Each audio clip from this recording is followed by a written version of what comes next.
Boa noite, estamos começando mais um programa Canal Aberto aqui na PUC TV, Canal 24, na NET, Canal 22, também você vê pela internet. Como sempre, vamos falar sobre política. Hoje vários assuntos vão ser debatidos aqui no nosso programa, inclusive a reforma política que está sendo estudada, né? Vai ser lançada agora as novas propostas para a reforma política e nós vamos discuti-las aqui no programa. Vamos falar também sobre ambiente. Você sabe que a situação ambiental hoje no país, ela é muito preocupante e nós convidamos o secretário de Meio Ambiente de Aparecida de Goiânia, ele que é o Fábio Camargo, e vai falar conosco aqui no programa. Vamos discutir, inclusive, a situação do meio ambiente aqui na Grande Goiânia. Comigo na mesa o companheiro Ulisses A.S., como sempre, o nosso guru, né? O homem que entende muito de política.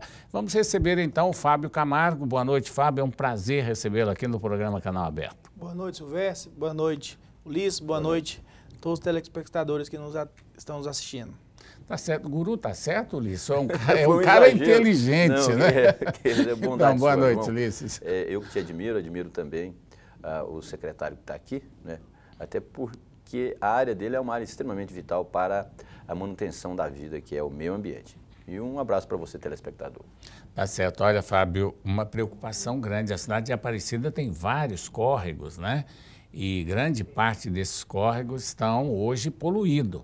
Muitas nascentes estão aí degradadas, precisando de uma recuperação. Como é que está sendo esse trabalho que você faz lá em Aparecida de Goiânia, que a Prefeitura e a SEMA faz em Aparecida? Isso, o meio ambiente passou algum tempo esquecido, né? Por nossos políticos e também pela população, que tem uma grande fatura, e uma grande parte dessa fatura é da população que também não ajuda a preservar. Aparecida foi loteada. Foi loteada totalmente contra as regras ambientais de hoje. Lotearam as chácaras, onde foram impermeabilizadas, onde nascentes foram depedradas e hoje não existe mais. Então, nós estamos fazendo aqui trabalho de recuperação. O que já foi feito? Já notificamos todos os chacareiros de todos os córregos que cortam a Aparecida de Goiânia para recuperar suas APPs. Né? Uma cidade sem APP é uma cidade onde as enchentes são maiores, porque não tem aonde a água percolar no lençol freático. As nascentes acabam diminuindo a sua intensidade, porque como a água não percola, cai direto no córrego, não tem como ela sair na nascente à frente. Então estamos fazendo aí várias ações, tentando ajudar aí o nosso meio ambiente e também pedindo, como sempre, a população que nos ajude, que não jogue lixo aí dentro dos córregos ou perto de nascentes, porque a prefeitura sozinha não consegue vencer essa guerra aí que é o meio ambiente. E essa conclamação, ela tem obtido resultado? Eu queria, inclusive, que o senhor dissesse para a gente, para o telespectador principalmente, quais são essas grandes riquezas que o município de Aparecida tem? Pelo que parece, tem a Serra da Areia, não é? E quais são esses córregos, os rios importantes que cortam o município? Sim, o maior patrimônio ambiental de Aparecida de Goiânia é a Serra das Areias mesmo, né? Ela é responsável por 34% da água que abastece nosso município. Água hoje que nós temos aí apenas 60% que é tratada, o resto é de poços, de cisterna. Então 35% da população de Aparecida de Goiânia bebe a água que vem da serra. Então ela é o maior patrimônio. Existe também o córrego Almeida, que atravessa a cidade, é um grande córrego também, que infelizmente o lançamento de esgoto clandestino em Aparecida de Goiânia faz com que ele seja poluído. Também tem o Saltador, que é outro córrego também, que é muito importante e merece ser preservado. Infelizmente estamos lutando para tentar salvar ele. O Lajinha, né, que é o que desce da Serra das Areias, córrego Lages, que ele dali que é feito a captação da água do município. Então, existem vários córregos importantes no município que estão aí pedindo socorro e a obrigação de todo mundo nos ajudar. Mas o Ribeirão tem. Ribeirão. Ribeirão. Tem o Meia Ponte, né, que passa um pouco em Aparecida de Goiânia, que é o maior, que é importante. Mas já vem poluído, né? Ele já chega lá já poluído. chega lá já poluído. Porque ele passa por Goiânia, chega em Aparecida ali já totalmente poluído. Agora, o maior detalhe que nós temos, tanto em Aparecida quanto aqui em Goiânia, se for, eu não sei quantos córregos são catalogados, mas a gente sabe que os córregos hoje não é nada mais, nada menos do que rede de esgoto e também galeria pluvial, porque as águas só servem para escoar a água e também a rede de esgoto. É preciso fazer uma conscientização da população, é preciso fazer essa recuperação das nascentes para que esses córregos possam ser aproveitados no futuro. Não tem como, gente, no futuro, ou preserva, ou vai valorizar, ou valorizem aquelas águas, né? Aquele córrego vai virar verdadeiras joias. E aí as prefeituras, o governo do estado, a república, enfim, vai ter que tomar toda a precaução, porque senão nós vamos acabar transformando em uma grande rede de esgoto para os córregos e um grande deserto, porque se não tivermos nascente, nós não vamos ter uma natureza recuperada. Em Aparecida de Goiânia temos 20% só de esgoto. Então esse esgoto vai para algum lugar. Ou vai para os córregos, ou vão para as fossas, que existe muita fossa ainda chamada como fossa negra, né? Aquela que vai direto para o solo. E esse material contaminado acaba percolando e atingindo nosso lençol freático e acaba indo para os mananciais, por baixo, e acaba que nós Secretário, por que essa pouca ação da Saniago no município? Infelizmente, cultural, nosso município... é falta de infraestrutura mesmo? Nosso município ficou para trás, né, na evolução.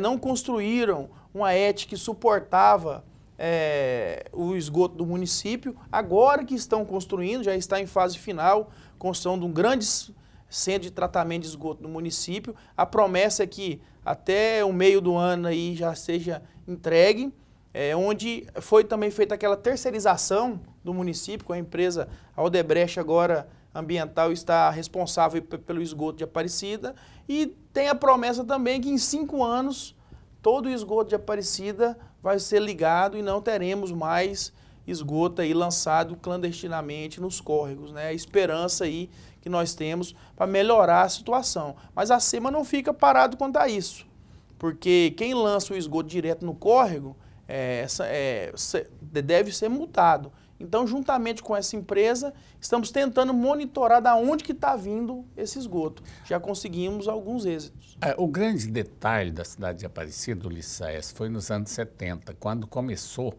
a expansão dos loteamentos na região de Aparecida de Goiânia, em Goiânia. Nós chegamos a ter orgulho de sermos a maior cidade, a cidade que mais crescia no Brasil.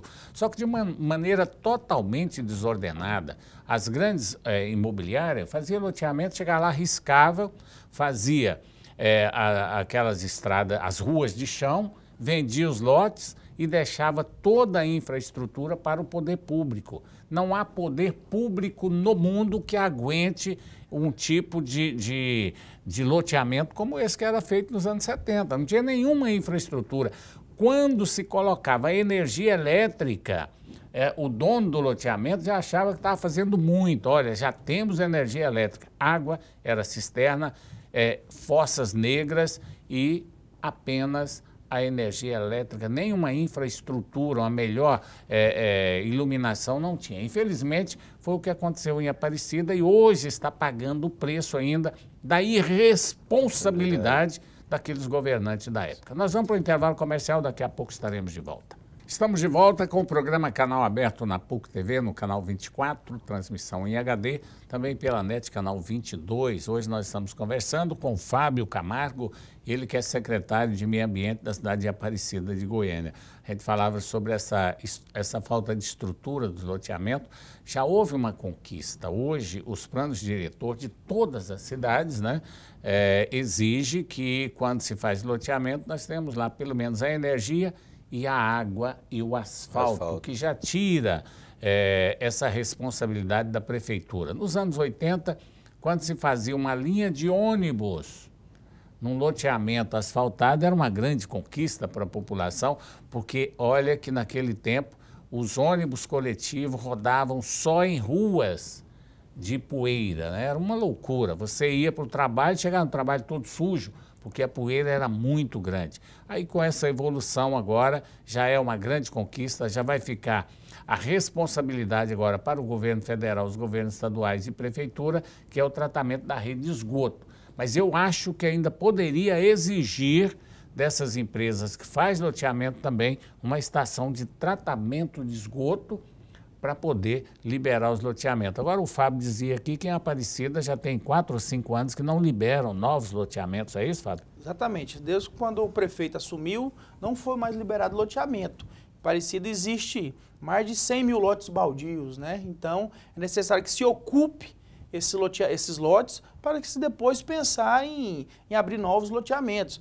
Agora, o prefeito visando, junto com a Câmara dos Vereadores, que é a parceira de primeira hora, aumentou um pouco aí o imposto do ITU para forçar aqueles especuladores que construam na cidade ou então venda seus lotes. Por exemplo, Goiânia a gente pode falar em especulador, porque existem vários lotes aí, lotes inclusive caríssimos, diga-se de passagem, não são baratos não, se fosse. Especulador é o quanto quer cobrar muito.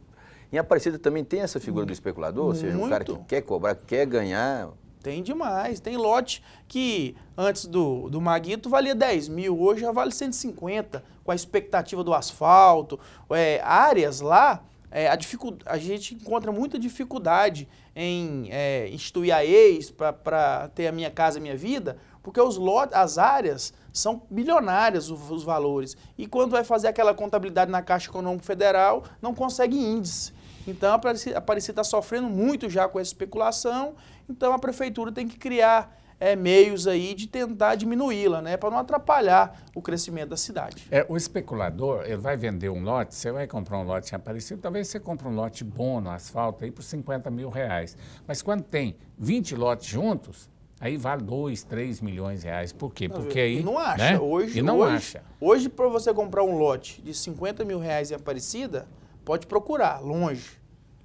Não acha. Valorizou muito. Valorizou muito. Eu acho que é um fator importante também essa valorização. Agora eu acho, na minha opinião, Ulisses, eu acho que o cidadão tem que contribuir um pouco mais. Se ele está ganhando muito, a comunidade também tem que ganhar um pouco. É preciso pagar um pouco mais para poder dar condições para que haja uma infraestrutura e venha trazer benefícios ainda mais, João, para pessoas mais se foi pobres, especulador, né? como disse o secretário, né? Ou seja, essa palavra especuladores que tem muito, não é um especuladorzinho qualquer não, né? Cara, é milionário. Geralmente estão nas mãos das grandes imobiliárias, né? Eu costumo falar que a população gosta muito de colocar a culpa tudo na classe política, né? Na prefeitura, que realmente tem uma parcela de culpa. Mas a população em si tem uma parcela grande de culpa. Só para vocês verem, Silvestre. A Prefeitura de Aparecida de Goiânia gasta 5 milhões de reais por ano para tirar entulho da rua e roçar lote baldio que não é da Prefeitura. 5 milhões. Por quê? O entulho é de responsabilidade do cidadão da destinação correta, não é da Prefeitura. Aquela taxa do lixo é para recolher o lixo doméstico. E o lote baldio é responsabilidade de quem comprou, né? Mas a prefeitura não pode deixar a cidade suja e não pode deixar o lote. O senhor não acha, por exemplo, que esse é o grande problema, que a prefeitura quer jogar nas costas também do contribuinte? Isso aí é sem dúvida, ou seja, por que ela quer jogar nas costas do contribuinte? Porque hoje não tem como. Hoje você está predestinado a jogar os seus entulhos em determinado local, você não pode jogar. Eu não posso pegar meus entulhos e jogar ali de qualquer jeito. E não existe, por exemplo, nenhuma uma interveniência da prefeitura, principalmente dos municípios, onde eu posso fazer isso. Goiânia está querendo criar um chamado ecopontos, você vai jogar alguns tipos de lixo, né? Esse problema que o senhor está colocando, por exemplo, nós vivemos em Goiânia. Hoje qualquer morador, ele produz uma quantidade não de lixo suficiente, mas de entulhos. E ele não tem condições de pagar as caçambas, que viram uma cartelização, os preços caríssimos, aquela coisa toda. O senhor não acha, por exemplo, que o município tem que criar uma forma, ou ele cobrar uma taxa, vamos dizer assim, especial para tirar aquele entulho e dar o destino correto, não seria melhor do que deixar nas portas das casas ou então o próprio morador jogar em qualquer canto? Duas coisas. Primeiro, a questão do entulho e da roçagem. A legislação fala que a prefeitura não pode ir lá e fazer o seu serviço de limpar a sua casa, no caso o seu lote. Então é responsabilidade de quem é proprietário. O entulho, a legislação também fala que o resíduo da construção civil ela é de responsabilidade do gerador. A prefeitura realmente tem que criar mecanismos para facilitar essa entrega. Não, em Aparecida, como é que funciona em Aparecida de Goiânia? Existe lá 4 ou 5 empresas de reciclagem de entulho, que ela recebe esse entulho.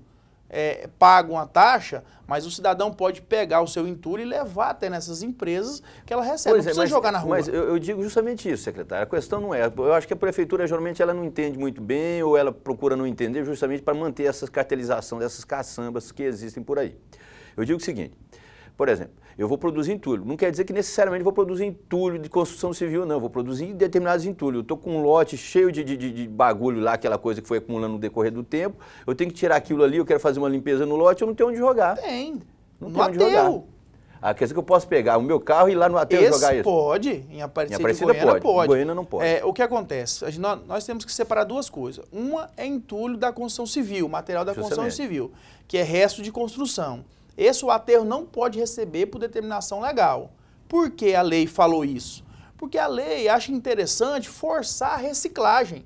Desse material pode fazer brita, paver, que é o correto, né? Porque eu acho que a saída ambiental é na reciclagem. Quando você pega um material e reusa ele várias vezes, esse material está deixando de poluir. No caso de lixo e entulho, lixo misturado com galhada, essas coisas, a prefeitura ela não pode recolher porque não é resíduo domiciliar. Mas você pode colocar, o cidadão pode colocar numa carretinha, paga na prefeitura uma taxa, que lá em Aparecida, se eu não me engano, é R$60 a tonelada, vai até no aterro, pesa e descarta lá.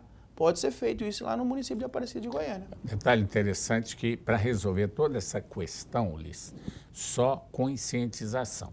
Eu estou sentindo pela primeira vez em toda a minha vida, e talvez vocês também já estão percebendo, que já há uma conscientização nacional hoje a respeito da água. Lógico, até porque ela está faltando, né? É porque ela já veio para o bolso do cidadão, faltou em casa. O cidadão falou, opa, não tem água, então nós temos que fazer alguma coisa para preservar essa água. Quando chega a esse ponto, aí sim alerta a população. O caso de Aparecida, o caso de Goiânia, é preciso haver uma conscientização sobre essa situação do lixo. Todos nós sabemos o mal que o lixo faz para a sociedade. O lixo é um problema, é uma fonte de dengue, é uma fonte de todo tipo de doença, vírus, de contaminação do solo, contaminação da água, enfim, é preciso ter uma conscientização. A hora que nós tivermos uma conscientização da população e o poder público fazer a parte dele, porque aqui nós tivemos vários problemas aqui em Goiânia com relação à coleta do lixo, que é uma responsabilidade do poder público. Nós tivemos aí dias e dias com muito lixo dentro da cidade. Aparecida não é diferente, porque é difícil colher todo o lixo da cidade de Aparecida, a gente sabe, mas é preciso ter esforço para poder recolher o lixo. A hora que tiver uma sintonia entre nós, produtores de lixo, e aqueles que vão recolher o lixo, a coisa pode mudar e esse é o caminho. Não vai ter como, não vai ter como. Porque da maneira com que a evolução está acontecendo, o crescimento das cidades estão crescendo, né, Ulisses? E vai ter que ter meios para isso, porque o meio ambiente não aguenta, a natureza não vai aguentar e nós vamos acabar tendo peste, como nós já tivemos há muito tempo, já com ameaça de volta de pestes aí em alguns países que pode ser muito nocivo para a sociedade. Essa é a grande meta, né? A dengue mesmo é isso, né? E a dengue é justamente isso, é a falta de cuidado. Eu vi uma pesquisa recentemente no jornal que quase 80% dos focos de dengue é dentro das casas. Ora, né? Nós temos também que colocar a mão na consciência e ver o que nós, como população, podemos fazer também para diminuir essa parte, que começa com a dengue. Qual vai ser a próxima? Já arrumaram outro mosquito. Chikungunya, né? Também é o mesmo transmissor, exatamente. Mas uma outra doença. E aí vai. Febre amarela em Goiânia? Febre amarela, malária. Pleno Flamboyant, malária no Flamboyant ali, naquele lago do Flamboyant. Quer dizer, isso é a natureza. A natureza funciona como um anticorpo, né? Esses parasitas que atacam o ser humano é como se fosse um anticorpo aí que está querendo expurgar aquele mal que somos nós para a própria natureza. A única maneira de combater é devolvendo à natureza aquilo que ela nos dá. Preservando, cuidando, e isso com certeza a população vai ter que fazer mais cedo ou mais tarde uma recuperação da natureza para que a gente possa viver aí em sintonia. Vamos para mais um intervalo comercial, daqui a pouco estaremos de volta com o programa Canal Aberto. Estamos de volta com o programa Canal Aberto aqui na PUC TV, na NET Canal 22 e também pela internet. Vamos falar de reforma política, né, Ulisses? Está vendo aí uma comissão hoje lá no Congresso para aprovar a nova reforma política, a nova maneira. A PEC propõe o alistamento eleitoral continue obrigatório, quer dizer, não vai tirar aquele voto facultativo, né? Só para analfabetos. Maiores de 18 anos, ele é obrigatório, facultativo para os analfabetos. Maiores de 70 anos e menores de 16 anos. Esse aí é facultativo. Aliás, menores de 18 anos fica facultativo. Portanto, para analfabeto, maiores de 70 anos e menores de 18 anos, essa situação. Fica do jeito que está? Tá bom assim, Ulisses? Não concordo, não. Para mim, reforma política ela tem que ser ampla, geral e restrita. Então, a primeira coisa que tem que fazer é se tornar o voto facultativo. Não, o voto é obrigatório. Não é obrigatório. Você vota se quiser. Porque é aquela coisa, você quer dar prestígio para quem não tem prestígio? Por exemplo, se hoje a categoria de político está totalmente desprestigiada, a culpa não é nossa, da população, do eleitor, do jornalista, do cidadão, não. É de quem está desprestigiando a própria política, suas ações equivocadas, erradas, dessintonizadas dos anseios populares. Então, reforma política para mim, vamos começar com reforma política? Não é uma mentirinha, não é aquela reforma de mentirinha só para agradar o governo, para calar a opinião pública, calar as manifestações de junho de 2013. Nós vamos fazer o seguinte, reforma política vai começar pelo voto. Você vota se quiser, é o meu ponto de vista. Tá certo. Você concorda com essa? Não, eu acho assim, a luta foi tão grande para a população conseguir o voto, para a gente abrir a mão por conta de um ou outro político aí que não tem sua conduta ilibada. O povo, na hora do voto, ele tem a oportunidade, ele tem o poder na mão de votar em quem ele acha que não tem conduta desvirtuada. Então, eu acho que o povo tem que provar isso, provar que esse pessoal que ele acha que está errado, votando em outro. Parar de votar em quem arruma gasolina, parar de votar naquele que arruma o gás, entendeu? E votar com ideologia. Eu acho que é aí que é a diferença. O senhor sabe que no mundo inteiro o Brasil é um dos poucos países onde o voto é obrigatório. O senhor sabe, né? Porque a maioria dos países é desenvolvido, o voto não é obrigatório. Sim. Ou seja, o cidadão tem a consciência, porque a consciência ela vem lá de cima. Mas o nosso voto obrigatório é relativo também, não, né? Então, mas eu acho que a questão da reforma não é aí, não é... Porque na realidade, quem não quer votar não vota. É verdade. Ele é obrigatório, mas qual é a punição? Né? Não, você pode justificar e pode então, não ir também, paga uma multa irrisória. Então, por que não acaba logo com essa obrigatoriedade? Porque o Estado quer manter o cidadão sob a tutela dele pro resto da vida, ou seja, em tudo. Você não pode ter arma, não pode ter porte de arma, você não pode beber, você é obrigado a votar, você é obrigado a pagar os impostos mais esdrúxulos do mundo, você é obrigado a fazer tudo, ou seja, o cidadão não tem liberdade. Então, no país voto, desenvolvido você pode fazer, você tem essa liberdade. No voto a gente poderia renovar isso tudo aí no voto. O desarmamento para a população que quis, entendeu? No voto, a gente pode desarmar o que está errado. Eu acho que nós precisamos de um voto de qualidade. E isso sim, infelizmente, tem lugares aí que se vota para aquele que dá mais. É isso que tem que mudar. Então tem que ter uma mudança mais cultural da população do que da própria reforma. Lei, o Brasil é um dos países que tem mais leis no mundo. Existem várias leis boas. Mas a aplicabilidade dela é que não funciona. Vamos passar para o segundo item. Só uma coisa, Ulisses. Eu acho primeiro já foi polêmico. Foi polêmico, mas se tirar, só concluindo aí, se tirar a obrigatoriedade do voto, pode incentivar ainda mais a compra do voto. Ah, eu não vou votar não, então, não, vai lá, eu dou X para você, vai lá, pega lá e vai. Aí vai começar... Ao invés de você ser obrigado a votar, você vai vender seu voto. Vamos denunciar isso. Mas nós vamos denunciar esse negociar seu voto. Pode ser isso aí. Resolveria-se uma questão bem rápida. Cada partido tem X candidatos. Todo mundo tem um X para gastar igual. Pronto. Agora vai ter corrupção? Aí, matar as pessoas também é crime. Tem pessoas que matam, então prende elas. Não vamos acabar com a lei, porque tem gente que não cumpre. Eu acho que aí é dar igualdade para todo mundo disputar de igual para igual. É difícil demais um candidato pobre disputar com um milionário. Eu acho que o governo ele mantém uma falsa ideia de que o brasileiro está participando do processo administrativo do país. Tanto não está acontecendo que hoje existe uma discussão profunda no Brasil, porque a economia vai mal, a cultura vai mal, a educação vai mal, a saúde vai mal, justamente por isso, porque há essa chamada dessintonia. Então, quando há participação popular, quando o povo é ouvido, eu acho que a administração ela não seria tão criticada como ela é. Certo. Vamos para o segundo item, também polêmico, hein? Fim da reeleição para cargos executivos. Governadores, prefeitos, presidente, governadores, prefeitos, não poderão ser reeleitos. Inclusive aqueles que pegam o mandato ali no final para que o outro possa ser candidato, no caso, 6 meses antes das eleições. Assumiu, não pode ser candidato. Essa também é uma boa medida, na sua opinião, Ulisses? Você me apertou aí agora, porque eu sou contra o fim da reeleição, até porque se for uma administração boa, por que você vai tirar a reeleição? Mandato de 5 anos, né, só. E você sabe, você não faz nada em 5 anos, não dá para você fazer uma gestão. Você pega as grandes empresas têm os seus gestores, às vezes são reeleitos, permanecem vamos dizer, grandes períodos, dependendo do êxito da administração. Então eu fico um pouco reticente e renitente em relação a isso, João Silvério. Eu não tenho uma formação muito clara, uma opinião muito clara em relação ao fim da reeleição. A princípio, eu sou contra o fim da reeleição. Eu acho que deveria ser feito. Se vai ter a proibição de reeleição, então deveria ser para todos os cargos, não só para o executivo. Aí sim. Aí tudo bem. Agora, os deputados ficar 7, 8 mandatos, tem deputados aí 7 mandatos, 8 mandatos, vereadores. Vamos pegar mais longe, vamos no judiciário, porque você, por exemplo, você se torna vitalício para o resto da vida. Ou seja, o serviço prestado para o judiciário hoje é o mesmo prestado pelo executivo, ou seja, são ações.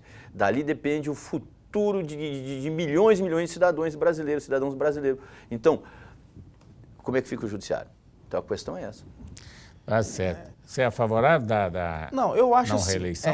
A reeleição, ela é um tiro de bazuca em quem está querendo tirar o prefeito ou o governador aí que está no lugar. É difícil alguém tirar a reeleição de alguém. Mas eu acho que 5 anos, 4 anos é pouco. Porque, veja bem, o prefeito entra, ele vai trabalhar com orçamento votado na legislatura passada. Até ele organizar a casa, 2 anos já se foram. Então eu acho que, meu ponto de vista, 6 anos era um prazo bom sem reeleição. Agora tem outro tema aqui que eu achei muito polêmico.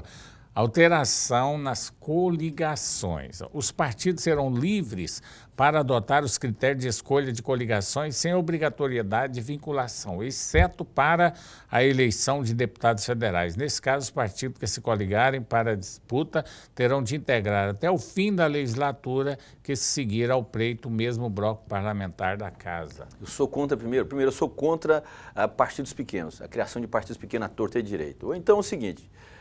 pode até ser criado esses partidos, mas esses partidos vão ser monitorados pela Justiça Eleitoral. Porque o grande problema na Justiça Eleitoral, João, é que quando há algum problema, por exemplo, no partido, você tem que acionar a Justiça para a Justiça abrir um processo, sei lá, aquela coisa, e investigar o que está acontecendo. Eu acho errado isso, ou seja, deixar correr as coisas frouxas, soltas. Então, eu acho que existem partidos pequenos, esses partidos devem ser monitorados por uma autoridade eleitoral, ou seja, para que não haja, inclusive, essas coligações vendidas, porque, infelizmente, no Brasil, todos os partidos pequenos são considerados partidos siglas de aluguel. Não é eu que estou dizendo, não, isso todo mundo fala. Então, veja bem, nós temos que tirar esse conceito de que os partidos são venais. Bom, esses assuntos que nós estamos colocando aqui não estão definidos, são propostas que estão sendo discutidas lá na comissão responsável por essa reforma política. O detalhe interessante é que para os deputados federais pode ter reeleição. A única exigência aí é que, se houver uma coligação, os deputados federais permanecerão no mesmo bloco até o final da legislatura. Ou seja, a coligação passa a valer como se fosse um partido político, que na prática ela funciona só no período eleitoral. Depois cada um vai defender o seu partido político. Mas na prática, mesmo que muda, na prática da prática, não vai mudar muita coisa, coligação, não. O deputado que ganhou na coligação vai continuar lá.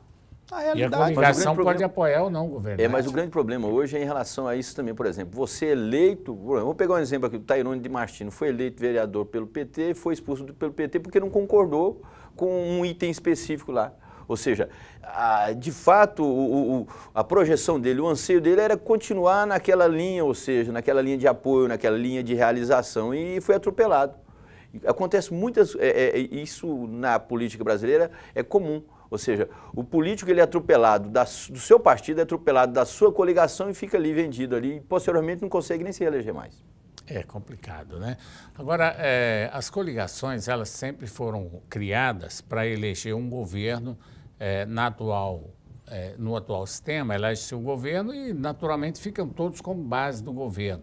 Vai alterar muito pouca coisa aí. Eu acho que para alterar teria também que dar ao Legislativo aí pelo menos o máximo 2 mandatos, depois o deputado federal ou estadual não poderia mais candidatar-se a outro, poderia candidatar a outro cargo, mas não ao mesmo. O deputado federal pode candidatar a deputado estadual e vice-versa.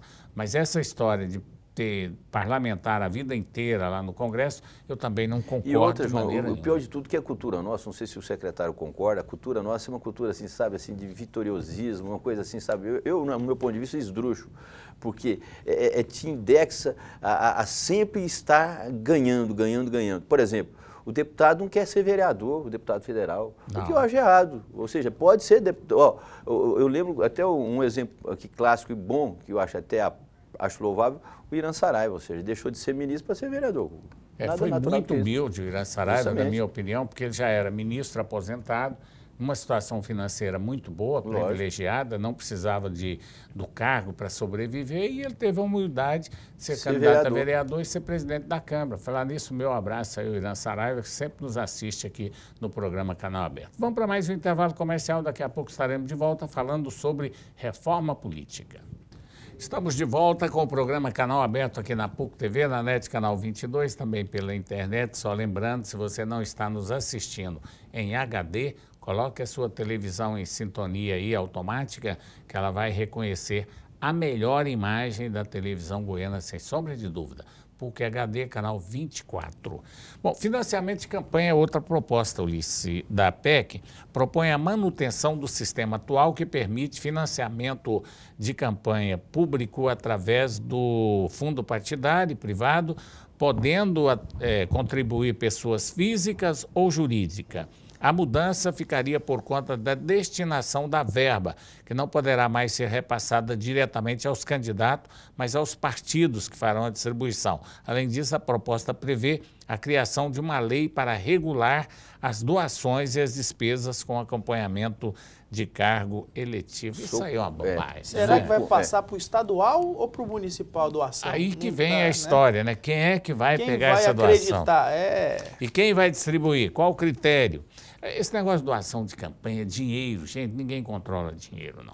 Vai ter caixa 2, caixa 3, caixa 4, vai ter caixa aí de todo jeito, porque na hora o sujeito arruma dinheiro. Se tivesse um X para cada um, ficava mais fácil controlar. Se você tem 50 mil para gastar, não tem como você ter 200 cabos eleitorais. Ah, veio de graça, então vamos ver se veio mesmo. Quando vai entrevistar o Ministério Público, os órgãos aí que controla, vê que não foi. Aí que está a saída. Isso aí de deixar a empresa dar dinheiro, aí depois ela quer cobrar fatura. Lógico, e cobra a fatura. Aí você pode transferir isso, por exemplo, deixar de ser jurídico para ser pessoa física. Mas quando você do mesmo jeito, por exemplo, uma pessoa dá 1 milhão lá, deu 1 milhão, então é o seguinte, a Receita Federal vai taxar.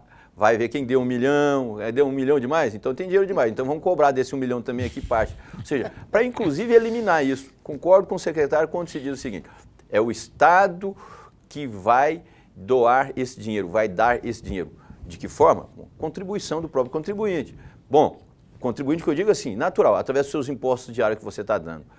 Quantia X para cada um, sem mais, sem menos. É verdade. E abrir para quem queira doar. Se muita gente doa para o partido, pode doar para esse fundo que criarem aí. Nesse fundo, o governo distribui, já que tem pessoas que...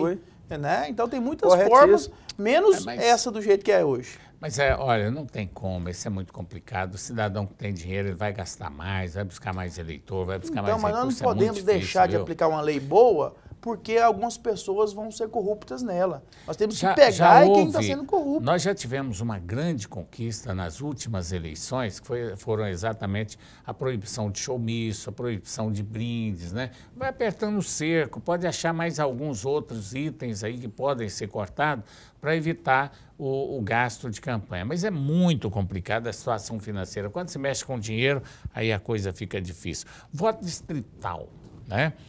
O território dos estados e do Distrito Federal seriam divididos em regiões para a disputa das vagas das câmaras dos deputados. A partir daí, o processo seguir a lógica da proporção atual, número de lugar distribuído, e aí dividia o estado, né? É o que é correto. Em distrito e elegeria, então, mapeamento. o deputado distrital e aquele distrital misto que a gente já falou. Isso aí eu não sei se vai passar, não, mas é uma das soluções para baratear a campanha. Eu concordo. E que seja assim também para os vereadores. Então. Porque um vereador do setor, da ponta do setor de uma cidade grande como Goiânia, Aparecida, ele vai buscar as melhorias para a população daquela região. Daquela região ele conhece, ele sabe. Conhece, e vai ser mais fácil, vai ser mais barata a campanha.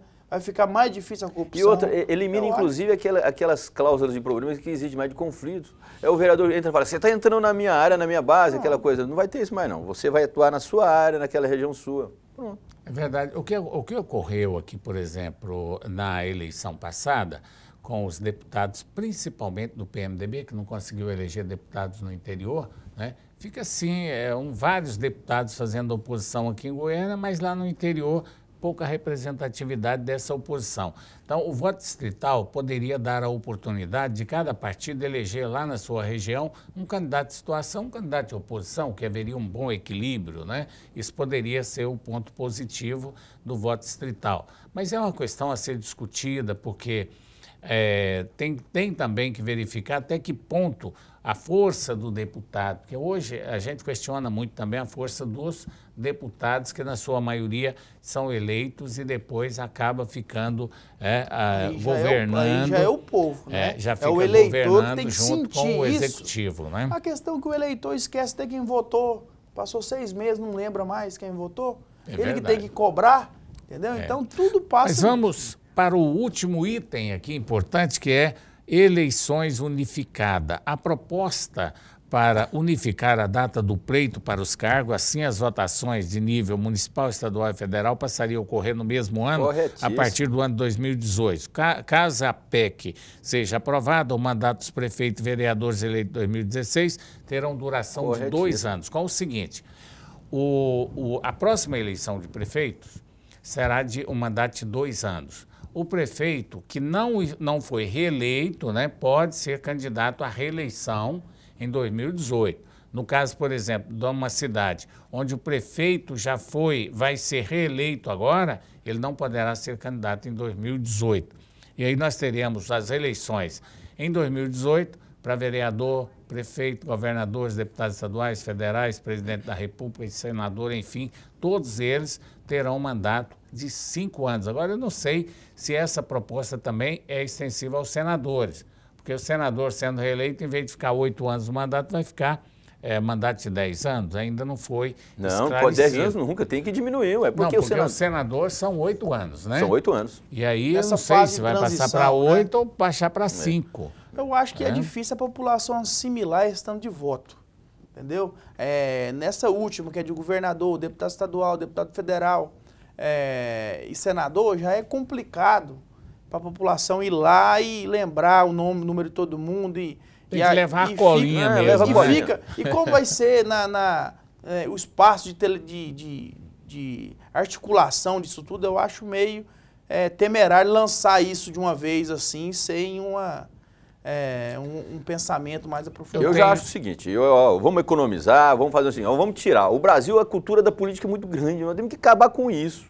Você chega lá na Inglaterra, a política é normal, ela é um veio natural que vai dando para você uma melhor qualidade de vida, você vai cobrando, vai exercitando o seu direito de cidadania. No Brasil não, hoje é tudo político, tudo aquela coisa toda. Ou seja, parece que o político é um ser assim tão supremo que a gente tem até que acender vela para eles. Eu acho verdade. Errado. Agora o detalhe, a democracia tem o preço, Liz. Toda democracia ela tem um preço alto que você paga, porque tudo vem de acordo com a maioria, né? Então, a maioria ela tem que prevalecer sobre a minoria. Foi citado aqui pelo Fábio Camargo, secretário de Meio Ambiente de Aparecida ainda há pouco, que a política do desarmamento ela foi aprovada pela população. Quer dizer, coloca um plebiscito e depois faz uma ampla campanha, e a campanha majoritária, a campanha que tem mais peso, acaba vencendo. Então, e a gente tem que respeitar, porque a democracia é exatamente isso, a maioria tem que prevalecer. Porque então, João, eu concordo com você, então por que eles não fazem plebiscito então, sobre a redução da maioridade penal? Porque eles fazem os plebiscitos de conveniência, é justamente isso, nós temos que tirar justamente isso. A maior campanha que vence. Então, será que eles dariam conta de vencer? Outra coisa, a maioridade penal seria importante? Será que essa realmente a realidade aqui do Brasil? Então, a gente tem que fazer um estudo, porque eu tenho uma opinião formada, você tem outra, o secretário tem outra, o telespectador também tem outra, o que é mais do que natural. Agora, o que a gente precisa é de estudo profundo sobre isso. Tem que fazer pesquisa, tem que fazer estudo, tem que levar com números para que a população tenha, então, a liberdade de escolher aquilo que é melhor, baseado em um fato. Porque a política hoje, a população elege, muitas vezes, pessoa que nem conhece. Não sabe, muita gente vota, não conhece fulano e tal, não. Ele chegou, era secretário, fazia um trabalho, tem muito dinheiro, vai lá para o interior, deu a gasolina, fez uma campanha, contratou os melhores cabos eleitorais e acabaram sendo os mais votados. Então precisa mudar um pouco a nossa cultura. Mas, Fábio, foi um prazer muito grande recebê-lo aqui no programa Canal Aberto, falar um pouco de Aparecida e discutir também política com você. Foi um prazer muito grande, eu espero em breve a gente trazer você de novo aqui. Boa noite, obrigado por ter vindo. O prazer é todo nosso, estamos sempre à disposição aí, é bom falar um pouco de Aparecida, fica muito do lado de Goiânia e às vezes as discussões ficam na capital e deixa um pouco de ouvir a gente de Aparecida. Então é um prazer e estamos sempre à disposição. Tá certo, obrigado. Ulisses S. Eu agradeço a participação do secretário, a participação aqui no programa também, e queria mandar um abraço para o Anselmo Jarbas, que está sintonizado no programa Canal Aberto, e para a Emília também. Tá certo, meu abraço vai lá para o Exísio. Gente boa, vereador lá de Aparecida, né? O Exísio, ele está comigo, nós fizemos um projeto para abarcar essa lei da água aí, para reduzir o gasto. Então, logo, logo estaremos apresentando ela lá na Câmara Municipal, doutor Exísio, nós fizemos e vai ser muito bom para forçar aí a população a reduzir um pouco de água. Tá certo. Nosso abraço então vai para ele. Uma boa noite para você, telespectador. O convite para estar conosco na próxima segunda-feira, 22h30, com mais um programa Canal Aberto. Até lá, boa noite. Obrigado pela audiência.